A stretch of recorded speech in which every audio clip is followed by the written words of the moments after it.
दोस्तों नमस्कार, मैं कुशल कुमार आपके अपने चैनल पर स्वागत करता हूं। दोस्तों इस वीडियो में आज बात करने वाले हैं बीपीओ के बारे में। दोस्तों बीपीओ को जो सीरीज चल रही है उसमें आज चैप्टर नंबर 2 के यानी पार्ट 2 का दोस्तों पार्ट सेकंड करेंगे। दोस्तों पार्ट 1 में अपन ने 50 क्वेश्चन करे थे। आज पार्ट 2 में 50 क्वेश्चन से आगे के बारे में बात करेंगे। दोस्तों ये सीरीज चल रही है बीपीओ के बारे में और बीपीओ के दोस्तों 1532 क्वेश्चन इसमें प्लस क्वेश्चन दिए हुए। दोस्तों आपको कोई जान परिचित दोस्तों कोई बीपीओ की तैयारी कर रहा हो तो दोस्तों ये वीडियो आप उसको जरूर शेयर करना, जिससे ताकि उसको हेल्प मिल सके दोस्तों परीक्षा में दोस्तों क्वेश्चनों को रिवाइज करने के लिए। दोस्तों चलते सीधे 50 क्वेश्चन से आगे की ओर। दोस्तों एक बार और देख लेते हैं 50वां क्वेश्चन। दोस्तों यह है कि पंचायतों की शक्तियों का निर्धारण किसके द्वारा किया जाता है। तो दोस्तों पंचायतों की शक्ति का निर्धारण जो किया था राज्य विधानमंडल के द्वारा किया जाता है, क्योंकि दोस्तों पंचायत जो विषय है वो राज्य सूची का विषय है। इसीलिए दोस्तों इसका जो भी नियम बनाए जाते हैं वो राज्य विधानमंडल के द्वारा ही बनाए जाते हैं। दोस्तों 51वां क्वेश्चन है कि पंचायतों की संरचना से संबंधित प्रावधान किस अनुच्छेद में है। तो दोस्तों स्ट्रक्चर यानी संरचना पंचायतों के बारे में दे रखा 243। दोस्तों ग में या सी में। दोस्तों इंग्लिश में सी बोल सकते हो और हिंदी में ग बोल सकते हो। दोस्तों 243 ग में दोस्तों इसके बारे में दिया हुआ है पंचायतों की संरचना के बारे में। तो दोस्तों इसका ऑप्शन बनता है ए।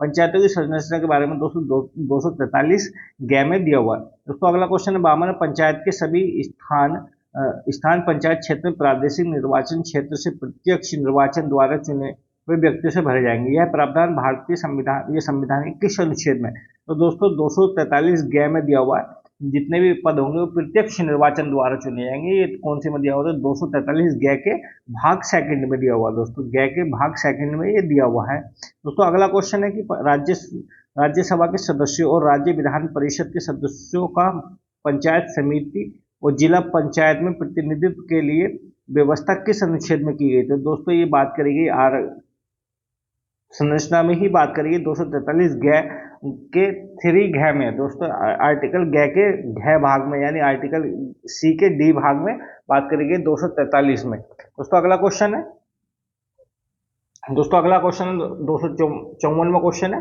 कि भारतीय संविधान का अनुच्छेद 243 ग का 4th भाग संबंधित है। तो दोस्तों 243 ग का 4th भाग जो संबंधित है वो पंचायत के अध्यक्ष व सदस्यों का पंचायत अधिवेशन में मत देने के अधिकार से। दोस्तों पंचायत के अध्यक्ष और सदस्यों का मत देने के अधिकार से संबंधित 243 का ग का 4th भाग। दोस्तों अगला क्वेश्चन है कि ग्राम स्तर पंचायतों के निर्वाचन की रीति का निर्धारण कौन करता है। दोस्तों इसका निर्धारण जो करता है राज्य विधानमंडल करता है। इसका क्वेश्चन का पीछे भी बताया था कि राज्य सूची का विषय है, इसलिए सब कुछ जो भी होता है वो राज्य ही इसका निश्चित करता है। दोस्तों अगला क्वेश्चन है कि मध्यवर्ती स्तर या जिला पंचायत स्तर पर किसी भी पंचायत के अध्यक्ष का निर्वाचन किसके द्वारा किया जाता है।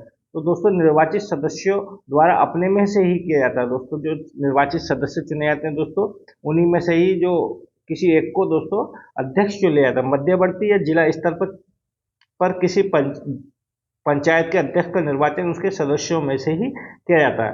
दोस्तों अगला क्वेश्चन 157वां क्वेश्चन है दोस्तों। हालांकि मध्यवर्ती और जिला स्तर के किसी पंचायत के निर्वाचन संबंधी प्रावधान। दोस्तों प्रावधान जितने भी वो ग में दिए हुए संरचना के बारे में 243 ग के भाग 5 में दिया हुआ है। दोस्तों ये याद करना जरूरी है दोस्तों, सभी आर्टिकल याद होने चाहिए। 16 आर्टिकल है लगभग, ये सभी याद होने चाहिए। दोस्तों अगला है कि भारतीय संविधान के किस अनुच्छेद में यह प्रावधान किया गया है कि प्रादेशिक क्षेत्र की जनसंख्या का ऐसा निर्वाचन द्वारा भरे जाने के स्थानों की संख्या अनुपात में राज्य में समान होगा। तो दोस्तों आरक्षण जितने भी संरचना के बारे में 243 ग के फर्स्ट भाग में ये दिया हुआ है। दोस्तों बहुत टफ है दोस्तों, याद करना जरूरी है। दोस्तों अगला क्वेश्चन है भारतीय संविधान का कौन सा अनुच्छेद ग्राम स्तर के पंचायतों के अध्यक्ष का और मध्यवर्ती तथा जिला पंचायत पर प्रतिनिधित्व का प्रावधान करता है। तो दोस्तों ये प्रावधान करता है यानी अध्यक्षों का प्रावधान, जैसे कि ग्राम प्रधान का, ब्लॉक प्रमुख का और जिला पंचायत अध्यक्ष का प्रावधान जो करता है वो भारतीय संविधान का 243 का ग का भाग 3rd भाग ये बात करता है। दोस्तों अगली बात करते हैं कि ग्राम स्तर पर पंचायत के अध्यक्ष का निर्वाचन किया जाता है। तो दोस्तों ये किया जाता है ग्राम सभा में पंजीकृत नागरिकों द्वारा प्रत्यक्ष रूप से। दोस्तों जो निर्वाचन सूचावली होती है जिसमें वोटर लिस्ट होती है, जिसमें जिसका भी वोट होगा दोस्तों उनके द्वारा ही प्रधान का चुनाव किया जाता है। दोस्तों अगला है कि असत्य कथन छांटना है। दोस्तों पंचायत क्षेत्र से अभिप्राय प्रादेशिक क्षेत्र से है। दोस्तों ये भी सही है। गांव का निर्धारण राज्यपाल द्वारा किया जाता है, ये बात भी सही है। दोस्तों अगला है कि पंचायतों का कार्यकाल चुनाव की तिथि से 5 वर्ष होता है। तो दोस्तों पंचायतों का कार्यकाल चुनाव की तिथि से नहीं होता, जिस दिन उन शपथ दिलाई जाती है, प्रथम अधिवेशन होता है, उस तारीख से होता है। दोस्तों ये आंसर इसका गलत है।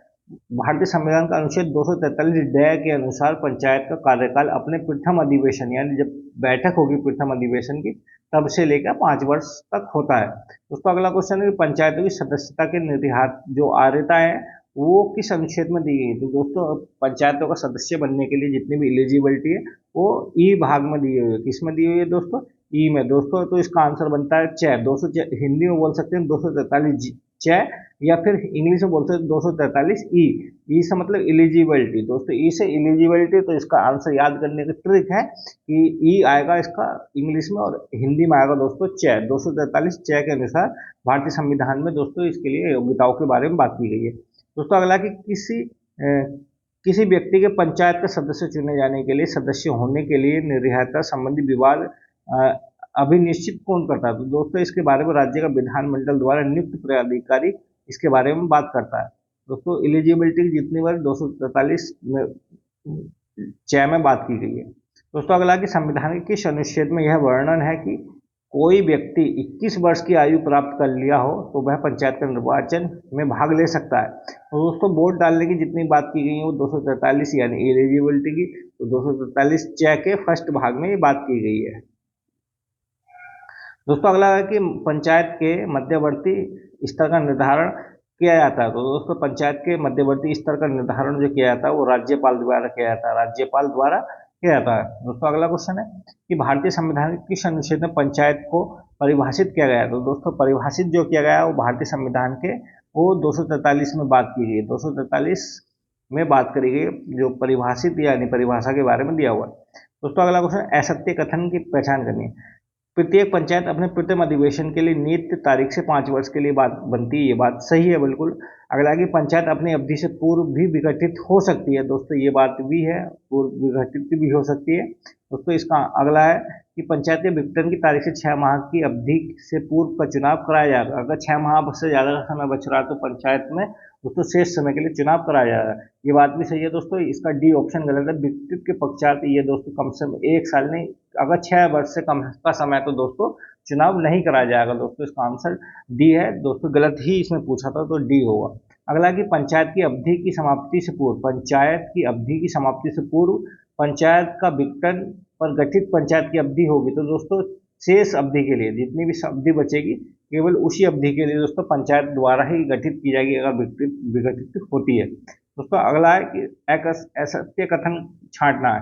दोस्तों असत्य कथन इसमें ग्राम स्तर पर किसी पंचायत का अध्यक्ष का चुनाव पंचायत सदस्य द्वारा अपनों में से ही कर लिया जाता है। दोस्तों ये बात गलत है। दोस्तों पंचायत जो ग्राम स्तर पर किसी भी अध्यक्ष का चुनाव जो किया था वो जनता के द्वारा ही वोट डाल दिए जाते हैं, यानी प्रधान का चुनाव जो करता है तो दोस्तों गांव की जनता करती है, ना कि कोई अपना उनमें सदस्यों में से कर लिया जाता है। दोस्तों अगला कि पंचायतों द्वारा कर अध्यारोपित करने की शक्ति का निर्धारण किया गया। तो दोस्तों कर शक्ति जितनी ग्राम पंचायत है दोस्तों कुछ टैक्स लगाती है यानी कर लगाती है, वो शक्ति कहाँ से मिली है। तो दोस्तों ये राज्य विधानमंडल के द्वारा ग्राम पंचायतों को दोस्तों ये बात करी गई है। ये 243 जे में बात करी गई है, या 243 दोस्तों जी में, जी का मतलब होता है पावर। दोस्तों 243 जी में बात करी गई ग्राम पंचायत द्वारा टैक्स लगाने की। दोस्तों अगली है भारतीय संविधान के किस अनुच्छेद में राज्य की संचित निधि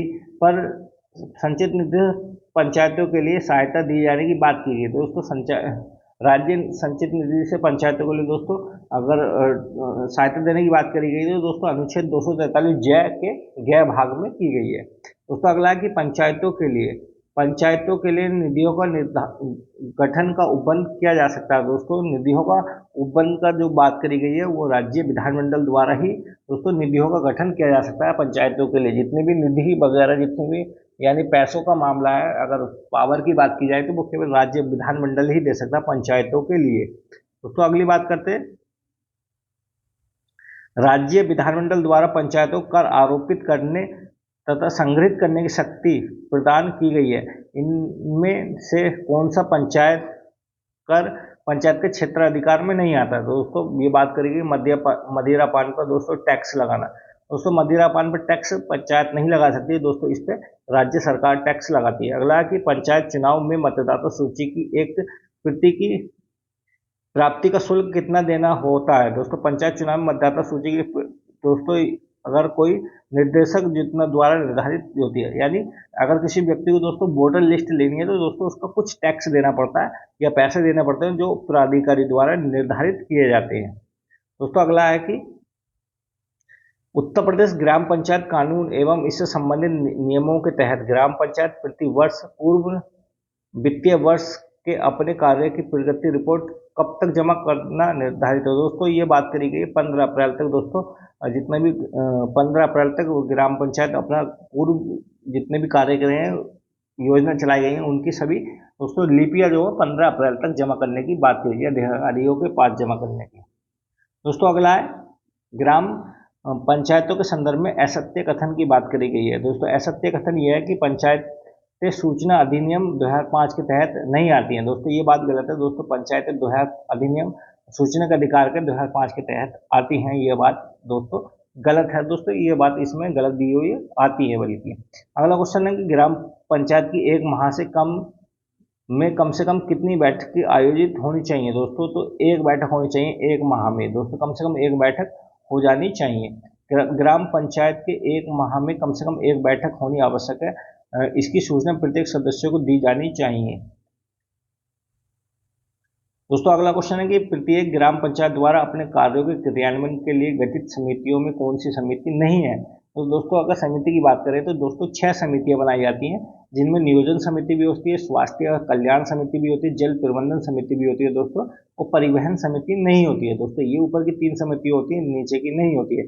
दोस्तों ग्राम पंचायत पर दोस्तों अपने कार्यों के लिए 6 समितियां बनाई जाती है, जिसमें पहली होती है नियोजन समिति, दूसरी होती है कार्य निर्माण समिति, तीसरी शिक्षा समिति, फिर होती है दोस्तों स्वास्थ्य कल्याण समिति, फिर प्रशासनिक और फिर जल प्रबंधन समिति। टोटल 6 समितियां दोस्तों ग्राम पंचायत, क्षेत्र पंचायत और मध्यवर्ती पर दोस्तों अपने अपने स्तर पर 6 समितियां बनाई जाती हैं।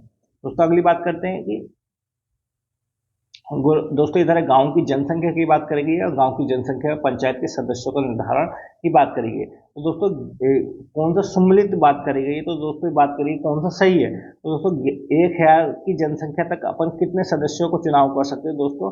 तो दोस्तों ग्राम पंचायत के सदस्यों को केवल उस समय अगर 1000 जनसंख्या किसी गाँव की, तो पंचायत के सदस्यों की संख्या दोस्तों 9 होगी। केवल कितनी होगी दोस्तों, 9 होगी। अगला कि 1000 से 2000 के बीच अगर जनसंख्या है गाँव की, तो दोस्तों ग्राम पंचायत के सदस्यों की संख्या दोस्तों 11 होगी। कितनी होगी दोस्तों, 11 होगी। दोस्तों इसका बी ऑप्शन सही है। दोस्तों अगला कि 2000 से 3000 की जनसंख्या पर दोस्तों निर्धारण जो होगा वो 13 का होगा। कितने का होगा दोस्तों, 13 का निर्धारण होगा। अगला है कि 3000 से अधिक जनसंख्या होगी तो दोस्तों ये 15 प्लस में हो जाएंगे, लेकिन 17 से ऊपर दोस्तों ग्राम पंचायत के सदस्यों की संख्या नहीं हो सकती। दोस्तों ग्राम पंचायत के सदस्यों की संख्या 9 से 17 तक हो सकती है, मैक्सिमम संख्या 9 से 17 तक हो सकती है केवल। दोस्तों अगला है कि ग्राम पंचायत की भूमि प्रबंधन समिति के कार्यों में शामिल है। दोस्तों भूमि प्रबंधन समिति की जो कार्य में सभी कार्य सम्मिलित होते हैं। भू प्रबंधन समिति होती है दोस्तों ग्राम पंचायत की, और उसके कुछ कार्य दिए जाते हैं दोस्तों, ये सभी उस समिति के कार्य हैं। दोस्तों अगला क्वेश्चन है कि प्रत्येक न्याय पंचायत में न्याय पंचायत सदस्यों की संख्या कम से कम और अधिक से अधिक कितनी होनी चाहिए। तो दोस्तों न्याय पंचायतें गठित की जाती हैं दोस्तों, उनमें सदस्य मिनिमम यानी कम से कम 10 सदस्य और अधिक से अधिक 15 सदस्य दोस्तों होने चाहिए। कितने होने चाहिए, 10 से 15 के बीच होने चाहिए। दोस्तों अगला कि उत्तर प्रदेश में सहकारी और जिला पंचायत संस्थाओं, सहकारी और पंचायत सदस्यों संस्थाओं की लेखा परीक्षा का कार्य किसके द्वारा किया जाता है। तो दोस्तों ये बात की जाती है, ये बात की गई है मुख्य लेखा परीक्षा अधिकारी द्वारा। मुख्य लेखा परीक्षा अधिकारी उत्तर प्रदेश के द्वारा सहकारी और पंचायत संस्थाओं का लेखा परीक्षा का कार्य किया जाता है। दोस्तों अगला क्वेश्चन है 83 में क्वेश्चन है कि ग्राम पंचायतों के सहयोग से संचालित योजनाओं में कौन सी योजना शामिल नहीं है। दोस्तों ग्राम पंचायतों के सहयोग से योजना चल रही है, उनमें शामिल नहीं है। तो दोस्तों उसमें किसान क्रेडिट कार्ड योजना शामिल नहीं है। दोस्तों किसान क्रेडिट कार्ड योजना दोस्तों ग्रामीण बैंकों द्वारा दोस्तों नाबार्ड की सहायता से दिया जाता है। दोस्तों अगला है कि संविधान के किस अनुच्छेद में पंचायतों पंचायत में स्थानों का आरक्षण की बात की गई दोस्तों 243 घ में बात की गई है, या इंग्लिश में बोल सकते हैं 243 डी में बात की गई है दोस्तों आरक्षण की। दोस्तों अगला है कि अनुसूचित जाति अनुसूचित जनजाति के लिए पंचायतों का आरक्षण किस अनुपात में प्रदान किया जाता है। तो दोस्तों ये बात की गई जनसंख्या के अनुपात में। अनुसूचित जाति और अनुसूचित जनजाति की जनसंख्या का अनुपात उच्च क्षेत्र की जनसंख्या के अनुपात में, जितनी दोस्तों उच्च क्षेत्र की जनसंख्या होगी उसी के अनुसार से एससी और एसटी की जितने भी व्यक्ति होंगे उनको आरक्षण दिया जाएगा। दोस्तों आरक्षण 243 घ में बात की गई, 243 घ में या फिर डी में, दोस्तों इंग्लिश में डी होगा। अगला कि पंचायतों में अनुसूचित जाति अनुसूचित जनजाति की स्त्री के लिए 1/3 आरक्षण का प्रावधान किस अनुच्छेद में किया गया है। तो दोस्तों 1/3 आरक्षण का प्रावधान 243 घ में किया गया है। किस में किया गया है दोस्तों? 243 घ में किया गया है। दोस्तों अगला कि प्रत्येक पंचायत में महिलाओं के लिए 1/3 आरक्षण का प्रावधान किया गया है। दोस्तों महिलाओं के लिए आरक्षण का प्रावधान जो किया गया 243 घ के भाग थर्ड में किया गया महिलाओं के लिए, स्पेशल महिलाओं के लिए दोस्तों आरक्षण की बात की है। 33% महिलाओं को आरक्षण दिया जाता है। दोस्तों असत्य कथन की पहचान करनी है। दोस्तों असत्य कथन ये है कि महिला एससी और एसटी के महिलाओं के लिए 50% आरक्षण की बात की है। दोस्तों ये बात गलत है। दोस्तों केवल 33% महिलाओं की, जितने टोटल 33% महिलाओं को आरक्षण मिलता है, इस आरक्षण में से जितनी भी होगी जनसंख्या के अनुपात में एससी और एसटी महिलाओं के लिए फिर एक 33% आरक्षण की बात करी गई है। दोस्तों अगला क्वेश्चन है कि पंचायतों में अन्य पिछड़ा वर्ग के लिए दिए जाने वाला आरक्षण राज्य के किस उपबंध के तहत आता है। दोस्तों आरक्षण जो आता है वो स्व विवेक पर निर्धारित है, यानी राज्य के विवेक पर आधारित है कि कितना आरक्षण देता है ओबीसी के लिए। दोस्तों पंचायत में अन्य पिछड़ा वर्ग को दिए जाने वाला आरक्षण दोस्तों राज्य के विवेक का अधिकार की बात है। राज्य चाहे तो कितना भी आरक्षण दे सकता है ओबीसी वालों के लिए। दोस्तों अगला कि भारतीय संविधान के किस अनुच्छेद में अन्य पिछड़ा वर्ग के लिए आरक्षण की बात की गई है।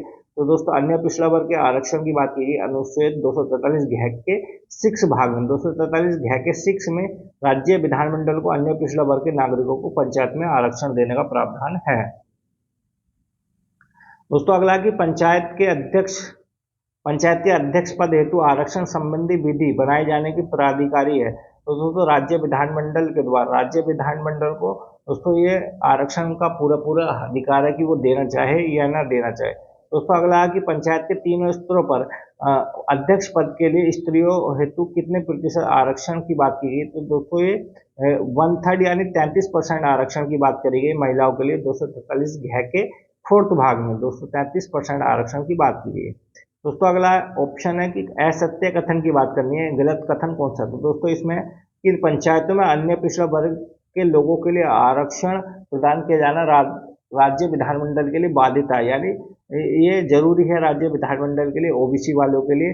दोस्तों ये बात गलत है। दोस्तों राज्य अपनी इच्छा पर डिपेंड करता है कि राज्य ओबीसी वालों के लिए दोस्तों आरक्षण देगा या नहीं देगा। दोस्तों ये कोई बाध्यता नहीं है कि आरक्षण देगा ही देगा दोस्तों ओबीसी वालों के लिए, ये बात गलत है। दोस्तों अगला क्वेश्चन है कि पंचायत में महिला आरक्षण की सीमा अधिकतम कितनी हो सकती है। दोस्तों पंचायत में महिलाओं के आरक्षण की सीमा जो हो सकती है वो कोई निर्धारित नहीं की गई है। मिनिमम तो अभी 33% है दोस्तों, 33% आरक्षण मिल ही रहा है महिलाओं को, लेकिन अधिकतम कोई सीमा नहीं है। और जबकि बिहार में दोस्तों महिलाओं के लिए 50% आरक्षण दिया जा रहा है। वर्तमान में कई राज्यों में 50% आरक्षण भी, जिसमें बिहार में 50% आरक्षण दिया जाता है। अभी कोई सीमा निर्धारित नहीं है आरक्षण की। दोस्तों अगला कि पंचायत में महिलाओं के लिए 50% आरक्षण प्रदान करने वाला राज्य कौन सा। तो दोस्तों अभी बताया था दोस्तों बिहार में 50% आरक्षण दिया जा रहा है महिलाओं को। दोस्तों अगला कि भारतीय संविधान का 200 अनुच्छेद 243 टै संबंधित है। तो दोस्तों 243 टै जो है यानी के 243 टै के दोस्तों पंचायतों के निर्वाचन आयोग से संबंधित है। किससे संबंधित है दोस्तों? निर्वाचन आयोग से संबंधित है। दोस्तों अगला कि राज्य निर्वाचन आयोग है। तो दोस्तों राज्य निर्वाचन आयोग जो एक संवैधानिक संस्था है और 243 टै में आता है। टैग इंग्लिश में बनेगा दोस्तों के नंबर पर आएगा, 243 के में ये बात की गई राज्य निर्वाचन आयोग की। दोस्तों अगला कि राज्य निर्वाचन आयुक्त की नियुक्ति किसके द्वारा की जाती है। दोस्तों निर्वाचन आयुक्त की नियुक्ति जो की जाती है वो राज्यपाल द्वारा की जाती है। किसके द्वारा दोस्तों? राज्यपाल के द्वारा की जाती है। दोस्तों कि राज्य निर्वाचन आयुक्त की सेवा की शर्तों पद अवधि अवधारित की जाती है। तो दोस्तों ये बात की राज्यपाल द्वारा ही तय की जाती है इसकी सेवा अवधि, और जितने भी इसका अधिकार होंगे राज्यपाल द्वारा तय किए जाएंगे। दोस्तों अगला है कि पंचायतों के निर्वाचन से संबंधित विधि बनाने का अधिकार किसे प्राप्त है। दोस्तों पंचायतों के जितने भी नियम बनाएंगे वो राज्य विधानमंडल ही बनाएगा पंचायतों के लिए। दोस्तों अगला कि राज्य निर्वाचन आयोग को किसके द्वारा कर्मचारी उपलब्ध कराए जाएंगे। तो दोस्तों राज्यपाल द्वारा ही राज्य निर्वाचन आयोग को जितने भी कर्मचारी उपलब्ध कराए जाएंगे चुनाव के लिए।